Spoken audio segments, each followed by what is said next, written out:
Good Nigerians and wonderful listeners of Living Television, welcome again to another edition of Issues of the Moment.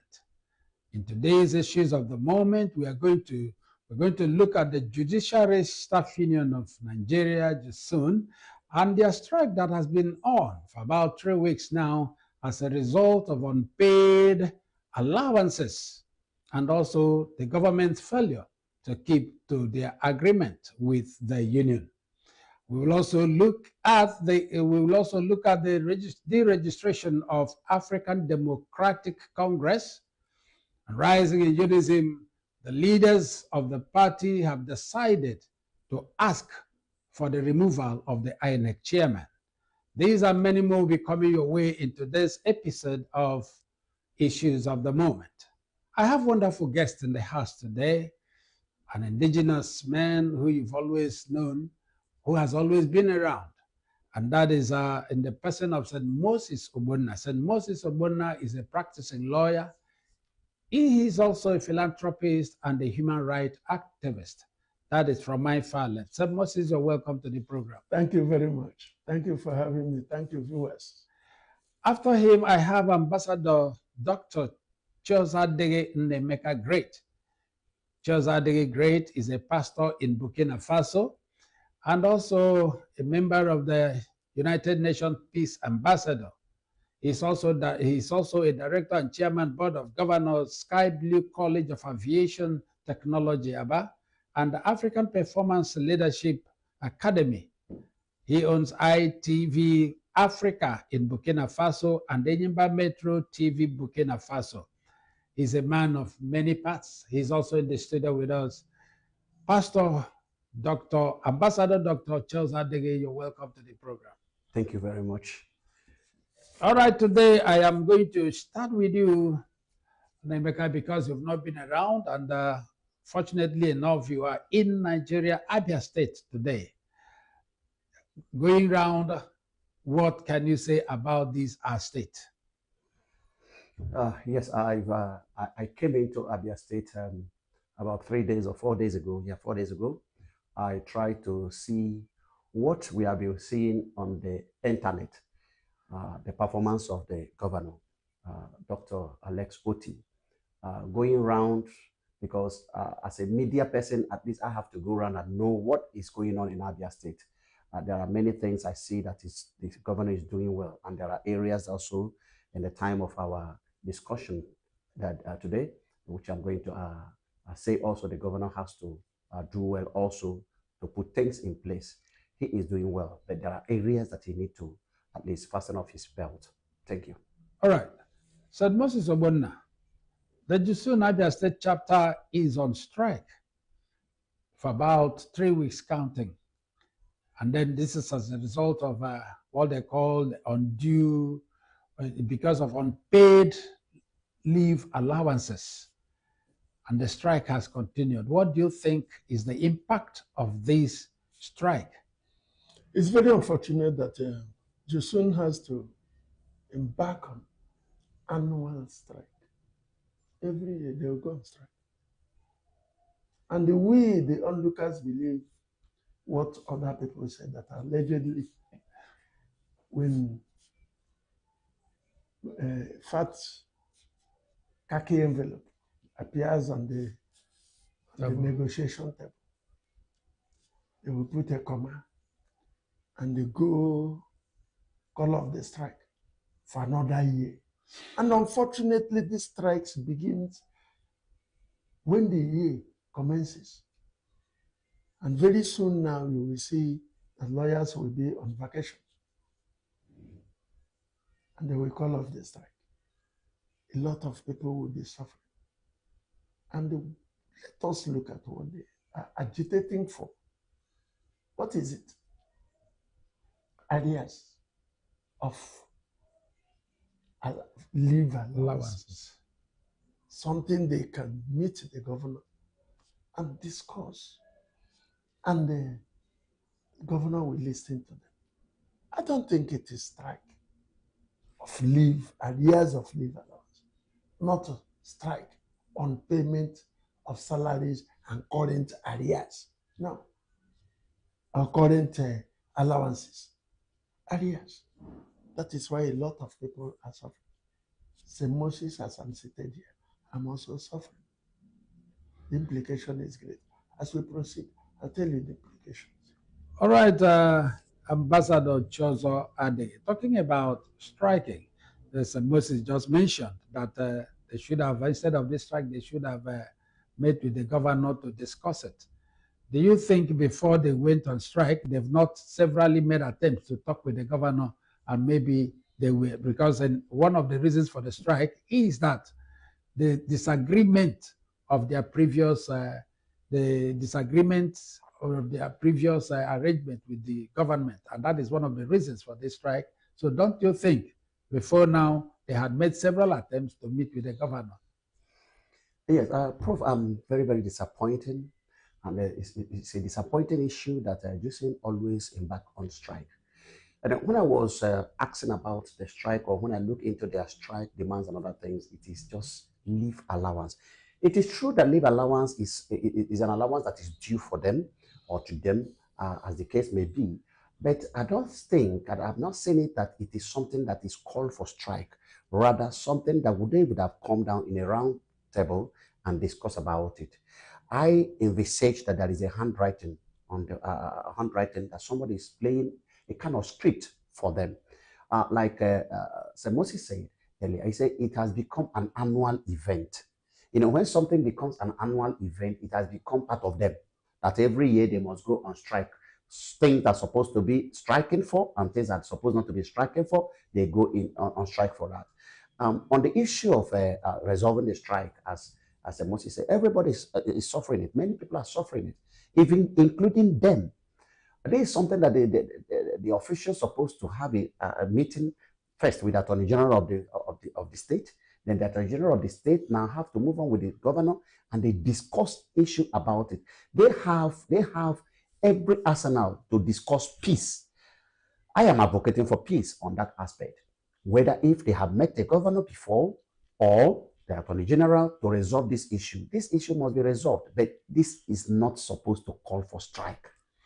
Okay, Sir Moses, you talked about leave allowances as if that is not very, very relevant. Johnson did not say the governor is not paying their salary, which means even as they are on strike. You just allow me to come down. Okay. You because you already said that. Don't you think that these unpaid areas of leave allowances, don't you think it's also part of the pay packet in terms of their salary? Leave allowances are paid when you're on leave. That's it. So if you're not on leave, you don't get paid. And so it is not part of the pay package. Pay package is your monthly thing. If it is not enough, you tell the government it is not enough. Even as they are on leave, they are earning their salaries. Because they are not on strike because of salary. That means the salary is still being paid. They are on strike because the period they were on leave, they were not paid. Arrears. They did not also say that the current leave allowances are not being paid. They're not saying that, which means their full package is being paid. Only the arrears of the ones they left. That is why, do you know the implication? Go to ATM and see people. Let me cite Obingwa. You know why I always cite Obingwa High Court? It's a judge I admire. You go there, you see that Obingwa High Court is supposed to have at least 3 or 4 high courts around there, being manned by one person. If you have a criminal issues there, and they are detained at they say it's correctional center. It's a suffering center. When you are detained there, issues that ought to come up by December will be adjourned to March, April. As they are on leave now, they are on strike. If this strike continues to April, that means everybody that's bail application ought to have been taken within this period. We will now have to take adjournment that will go into August. And by August, we are talking about vacation. We see that the whole of this week, year, has gone over what? Over Johnson strike of unpaid arrears of leave allowances. By the grace of God, we need to beg, if we can beg the chairman of this, please look for another strategy to talk about these areas. Before we used to hear about areas of salaries ranging into months, years. But this time around, we are no longer hearing it. That means whatever miracle that happened, we hear the state is, the president is saying, I give enough money to the states. The governors don't borrow money again to pay salaries. So the salaries are not being paid. They are not.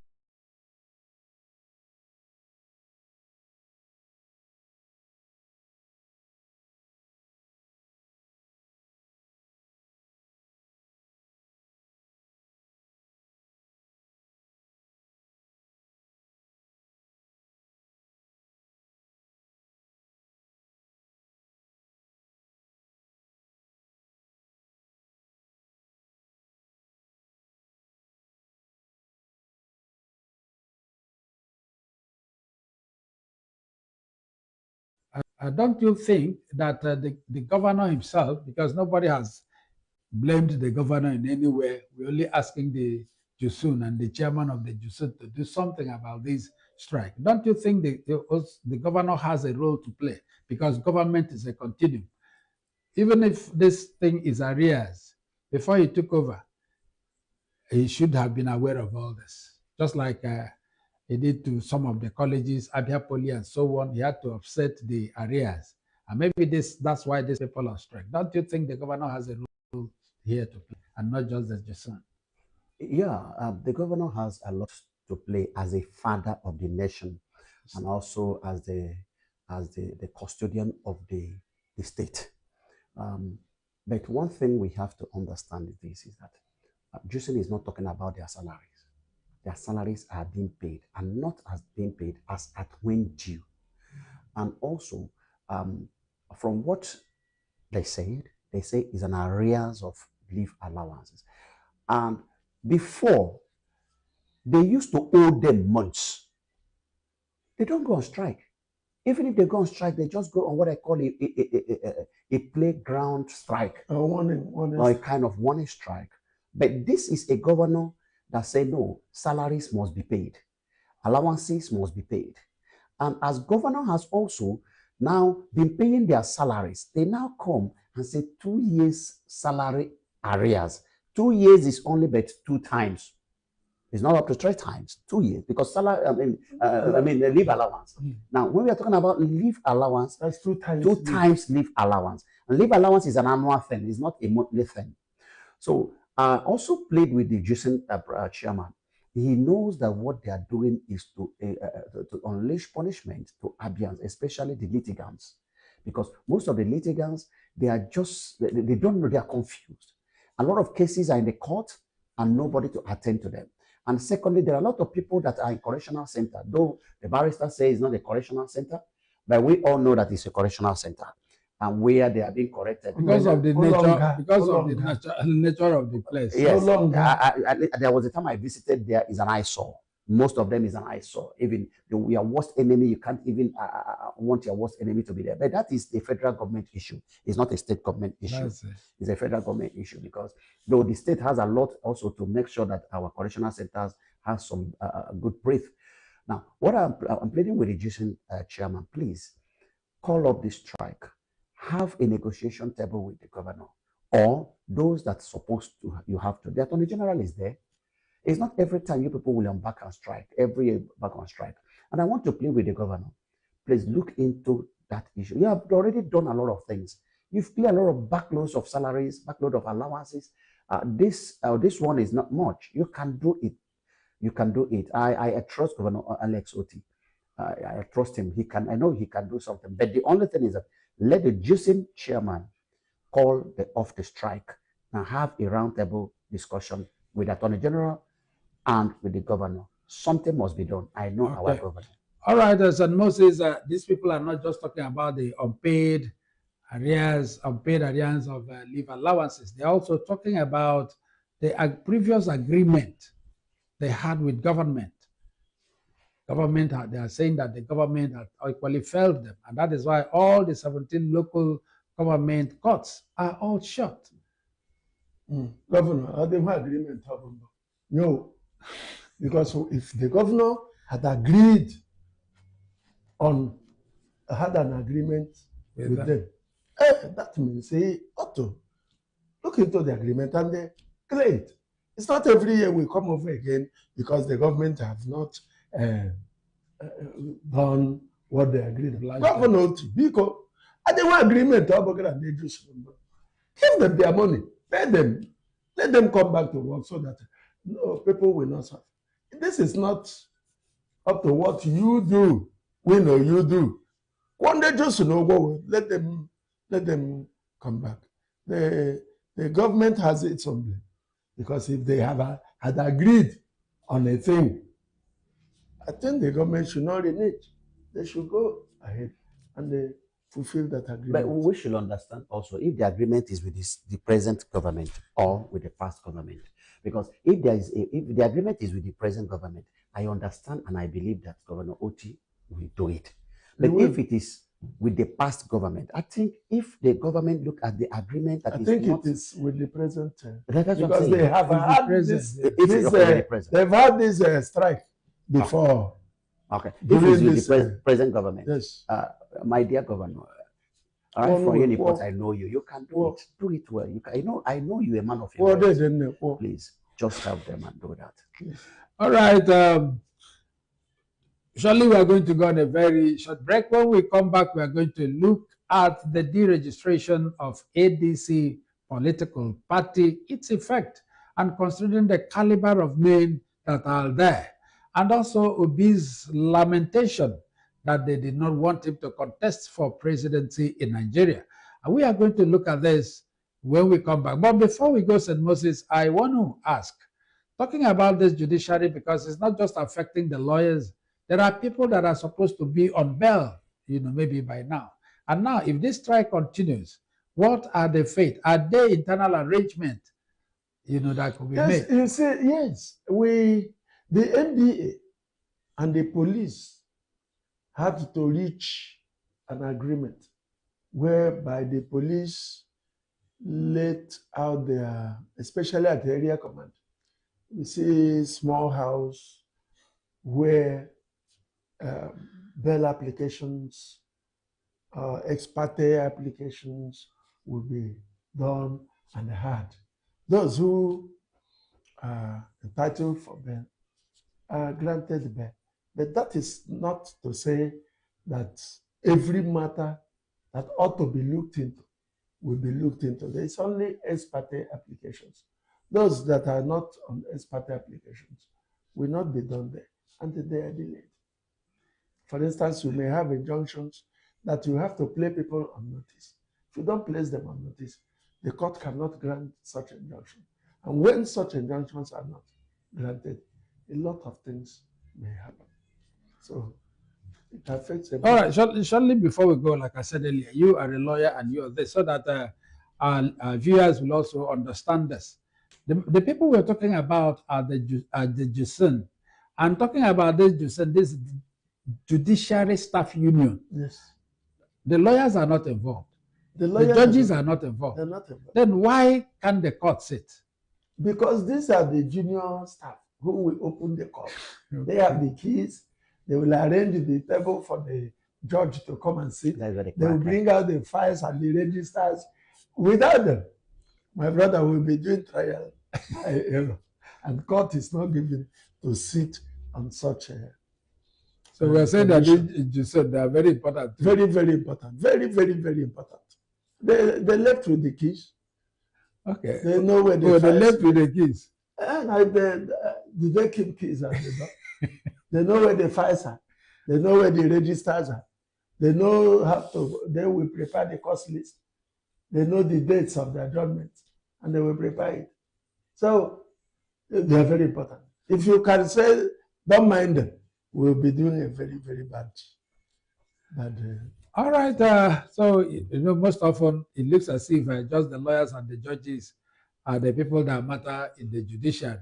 Oh, it's like when you go to university, you say it's only the lecturers that matter, no? The junior staff will tell you at the gate, somebody is there to keep the security. And somebody is there to bring prepare the lecture hall, the lecture books and things like that. All right, finally, before we go break, Ambassador Great, looking at the agreement they had with the government, the state government, that has not been fulfilled. So what do you have to tell the governor concerning this? Because 3 weeks had gone and nothing has been done. And who knows when the strike will be called off? Yeah, as I said earlier, I plead with the government and the governor himself, Dr. Lex Oti, please, for the sake of those innocent citizens that are languishing in the correctional centers, that their bail application supposed to have been heard, but because of this this strike, then their bail application has been delayed, and a lot of them are there. Many of them are sick. Please, I plead with you, my governor, please know what to do. Adhere to the agreement.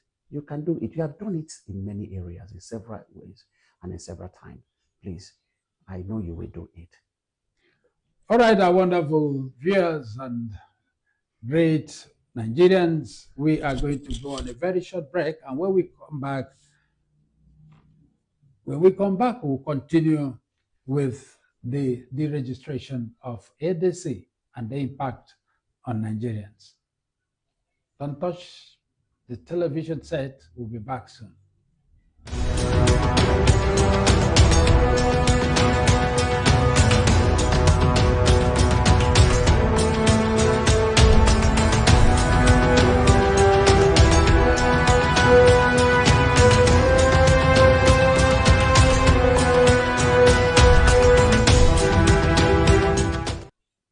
Wonderful listeners, we are back on this second segment of Issues of the Moment. We are looking at the deregistration of ADC, and also not just about the deregistration. It is also known that the leaders of ADC, they are moving and making every effort to ensure that the chairman of INEC is removed. St. Moses Obunna, is it possible for this group of persons, before we talk about this deregistration, the legality, is it possible to remove the INEC chairman appointed by Mr. President? Certainly, he who I used to say that when the Onocha did the pencil, He created two other later components, very, very serious components. Without it, the pencil cannot be sharpener and the eraser. So it is the sharpener that works the eraser. Give the eraser the power, the force. Give the pencil the power and the force to be a writing material. And when that mouth of the pencil becomes too sharp, the pencil will begin to write. If you want to write arrow, you will write L.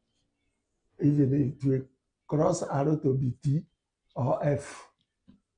And the white man says, there ought to be a check on the head of the pencil where the eraser is mounted. Says, peradventure the pencil begins to write, not in consonance with the will of the writer, that the writer shall cause the weight of the eraser to descend upon that which is written.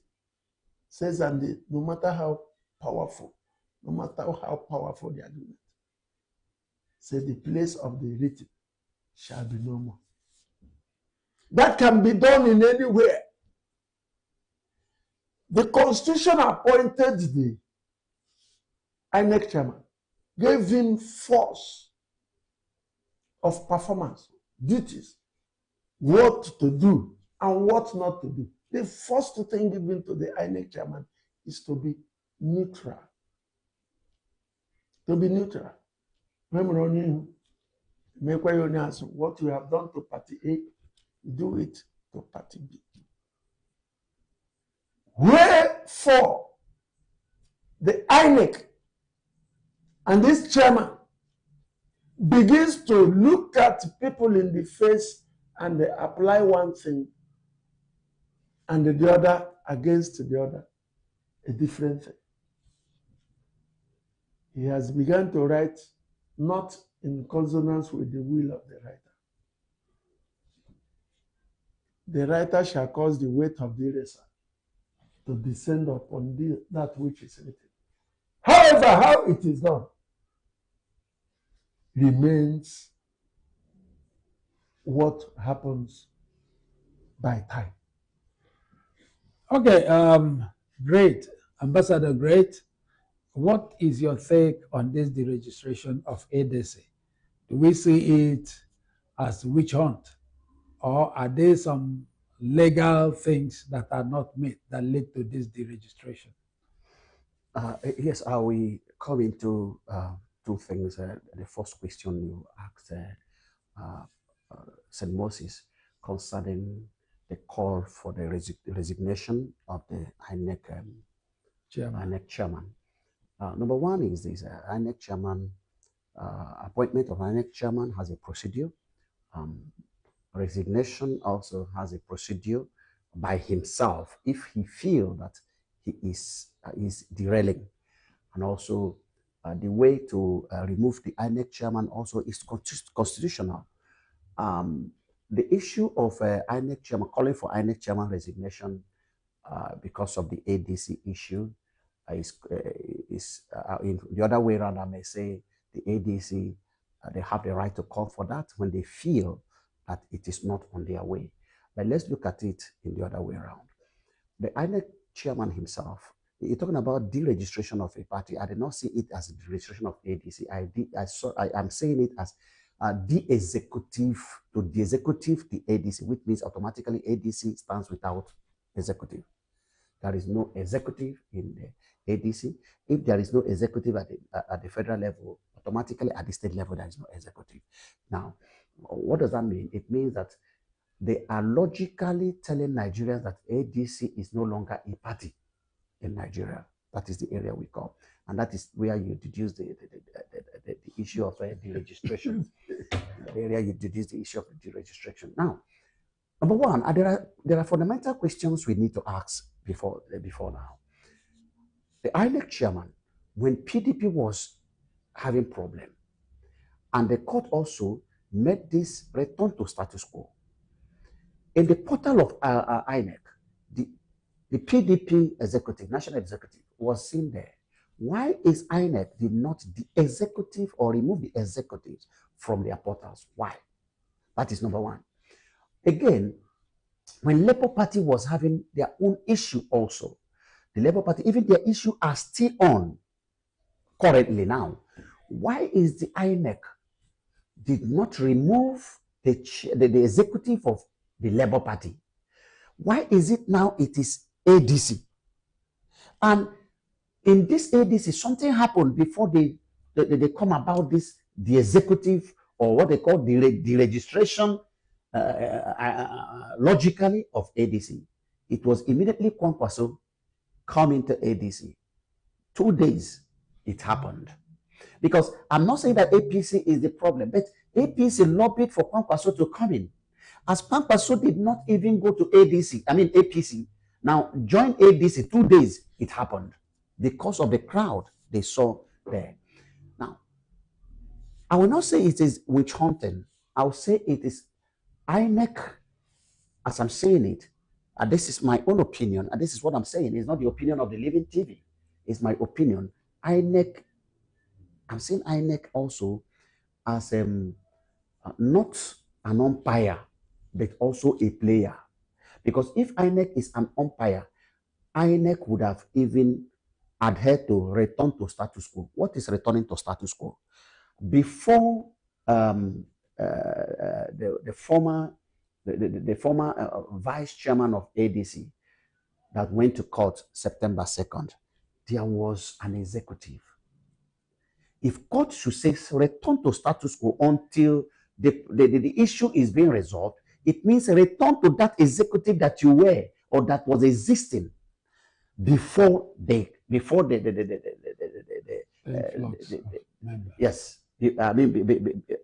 the legal battle that started on September 2nd, 2025.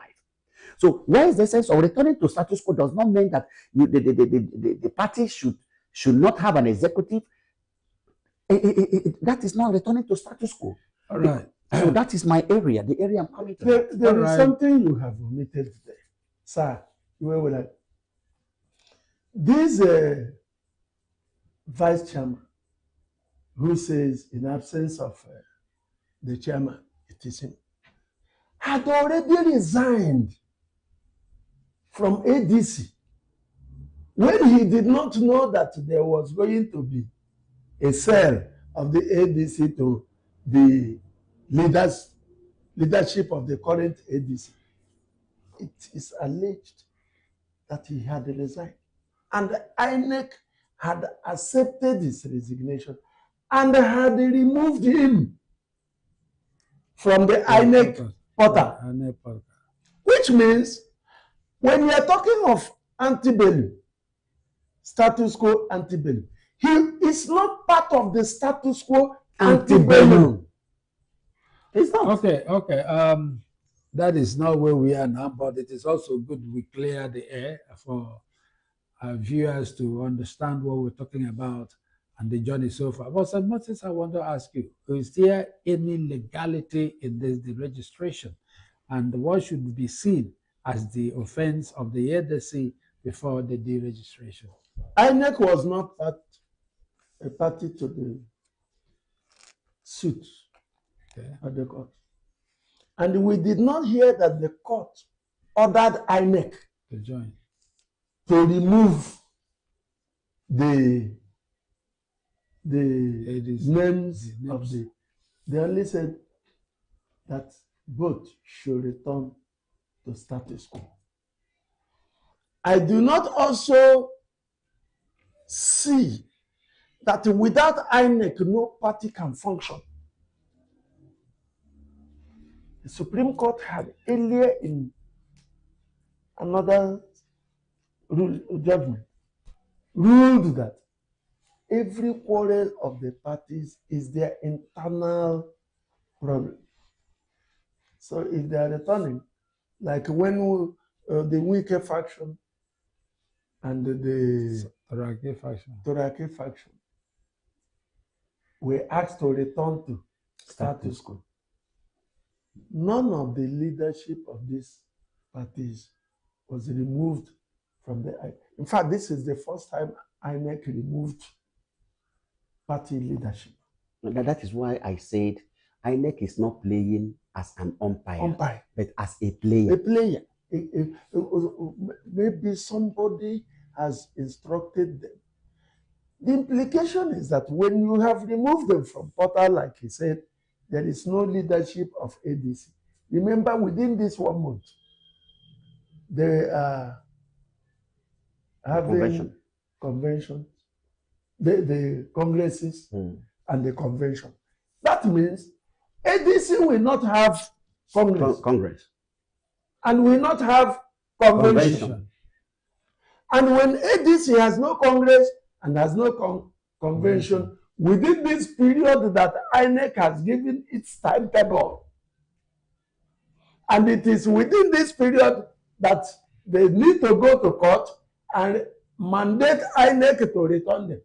My brother, what INEC has done amounts to the registration of ADC, making sure that all the people in ADC will not participate in the 2027 election.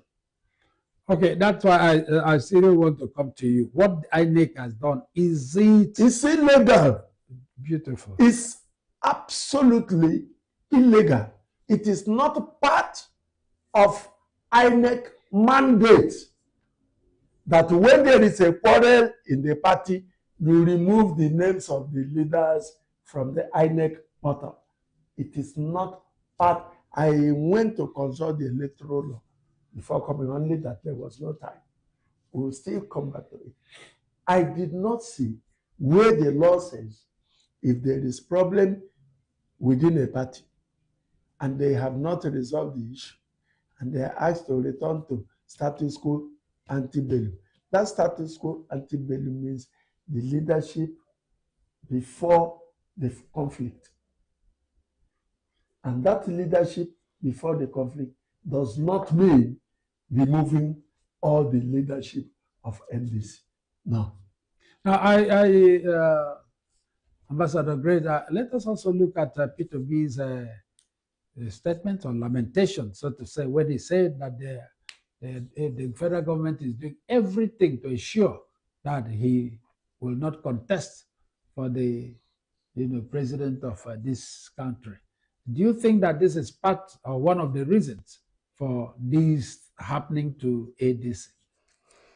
Yes, if you look at Mr. Peter B's statement that the federal government is making sure, he said it this way, they are making every frantic sure that his name will not appear in any ballot paper. When looking at it, you found out that when Peter B was in Labour Party crisis came in Labour Party, not caused by him, not caused by Labour Party members, but caused by external force in the Labour Party, so that the Labour Party will be in crisis for him not to be there. He left Labour Party. Now, leaving Labour Party, they speculated that he cannot be in ADC, try as much as possible to talk him out of ADC, but he eventually joined ADC. Now, in ADC, this thing has now happened. It's not because of any other person that what is happening in ADC is because of Peter B. For the federal government, for INEC being a player, not an umpire, I stand to say that INEC being a player, not an umpire, to have deregistered ADC, it means that those that are in ADC will not participate in 2027 election based on their timetable. And there's another thing that INEC did. INEC did it that you must have an e-registration of parties. And before you now deregister yourself from party, there is process also. Within this process that you have to register your name from the party to register your name from another party. Now you find out that process, before it complete that process, even the portals and other things has already been closed for all that. So they are making frantic sure that Peter B, Atiku Abubakar, or any other person that they found out as a threat to them, did not contest 2027 general election. And that is the truth. There is the right of the citizen to vote. All right, to belong to any party. That right is there. It's in them. And I wonder why the APC have 30 governors and bragging that others are coming in. 32 governors, yes. I'm bragging that others are coming in. Now, are afraid of a political party that I don't think that they have a governor within themselves. No. Why are they afraid of ADC? Why are they afraid of a Labour Party? Why are they afraid of other parties? If it were Atiku, the reverse man. Wike. No, Amechi. Okay. Amechi, they wouldn't have done that, yes. If it were Peter Obi, because they were banking that Peter Obi cannot defeat Atiku in primaries. But for Kwankwaso to come in, they are now seeing it the possibility of Peter Obi stroke Kwankwaso. And it makes meaning to anybody to say, if Peter Obi aligns with Kwankwaso, the other people, including Atiku, can be persuaded to step down. Even it is alleged that such persuasion is on now. That is why they now want to push them to the wall, so that the attention will move away from the registration of from the e-registration of party membership. And then, remember, there is now, INEC has come up with another one. That even though you have a party card, a PVC, Yes. you will go back For revalidation. and they make a revalidation. And we know what we suffered to even get people to register. Now you want people to go back For revalidation. not even online. If it were online revalidation, that can be simple. You go and queue. Hey. All right, please let us not Jesus, derail. Well, let me still come to you, St. Moses. Do you think Peter B has, is he going to go back to Labour Party? Peter B, there is nothing INEC said that if you have registered before, you can't resign and register in another party. Peter B doesn't even need all this. Peter B needs to go to this man from Bayelsa. What's his name? Dixon. Dixon. I don't think Dixon is talking about presidency. No. Dixon, yes, I have come to join you, and I will be the presidential candidate of your party. Dixon will agree. Let's see what INEC will do again. The problem is that these big men went into ADC and created problems for themselves. They didn't need to go and they carry the party. They needed to join the party, allow the people at the who suffered in the party to carry their party. You can't come and they settle one man, left to the rest, and they say you have carried the party because you have money, you have personalities, and you have all that. When APC was APC, did these people go and carry an existing party? They made themselves form a coalition, and they registered, came in, and they became that is APC, but even in Niger State here, you remember we had that issue happened with one of our guests who was the chairman of one of the parties in Niger State. That platform brought in the current governor of Niger State until he was pacified by giving him the national vice chairman of the party. So it happens everywhere. Yes, what we are saying is that if ADC had not neglected basic, listen, let me tell you, this our brother, later, Odorian Fosu, the brother to our great father, Dalonzo. He says if you neglect the basic control, if any man neglects the basic control, you create your own God and multiply your sorrows. But there's something I want to chip in there. You remember when the coalition was going on, that they tried to form their own party, and also INEC threw it out. That's what I'm saying. They could have come into the same ADC, allow the status quo to remain, allow the owners of ADC, because they have allowed you in. They know that the voice of Faison, the voice of Jacob can work harmoniously with the hand of Esau. So do you go and tell me what to say? I will go and say it. So becoming the national chairman or becoming the national secretary is immaterial. Okay, our wonderful viewers, this is much we are going to take today. Remember to always keep tuned to Living Television, where we'll be getting you the current affairs of this our nation.